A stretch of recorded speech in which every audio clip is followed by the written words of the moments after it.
ꯋꯥꯜ ꯃꯩꯇꯩ ꯆꯦꯅꯦꯜꯒꯤ ꯃꯥꯏꯀꯩꯗꯒꯤ ꯃꯌꯥꯝꯕꯨ ꯈꯨꯔꯨꯝꯖꯔꯤ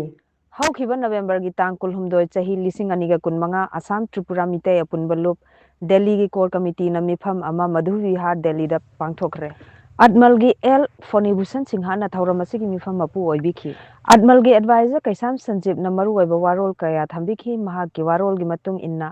ꯑꯠꯃꯜꯒꯤ ꯔꯦꯖꯤꯁꯇ꯭ꯔꯦꯁꯟ ꯌꯥꯡꯅ ꯇꯧꯅꯕ ꯆꯦ ꯆꯥꯡꯒꯤ ꯊꯕꯛ ꯊꯧꯔꯝ ꯀꯌꯥ ꯍꯧꯒꯠꯈ꯭ꯔꯦ ꯍꯥꯏꯅ ꯃꯤꯌꯥꯝꯗ ꯐꯣꯡꯗꯣꯛꯈꯤ फाइनेंस सेक्रेटरी पी रोनोधीर न चही फाइनेंस रिपोर्ट पीबीखी जनरल सेक्रेटरी इवेमचाउबी न चटखिबा चही की थबक थौरम पांगथोखिबा खुदिंगमक की मतांगदा वारोल कया थंबीखी अदमल की इन्फॉर्मेशन एंड पब्लिसिटी सेक्रेटरी न दिल्ली द मैतै सिंह की चही खुदिंगी निगोल चाकोबगी थौरम तौदुना लागलिबा असिदा अदमल न अमुक तोंगाना निगोल चाकोबगी थौरम दिल्ली द तोंगाना पांगथोकलोय अमसुंग ममांगैदसु पांगथोकिदे हायना हाइबिखी अदमल न निगोल चाकोबगी थौरम खुदिंगदा अंगंबा सपोर्ट तौजै अमसुंग मथंगदसु अंगंबा सपोर्ट तौजगनी हायना हाइबिखी नुमित असिदा अदमल न लौखिबा मरुओइबा वाफमसिंगदि अहानबदा सेकेंड डे फाउंडेशन असि लागलिबा चही 2023 दा एप्रिल थादा पांगथोकपा अनि सुबदा अदमल की मेंबरशिप ड्राइव तौबा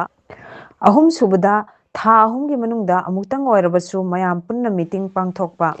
मरी सुबदा था खुदिंगदा अमुक्तंग ओइरबसु मणिपुरी कल्चरल डांस की वर्कशॉप पांगथोकपा मंगा सुबदा यामद्रबदा अदमल की मेंबर अनि Delhi police special police unit force for north eastern region दा यावबा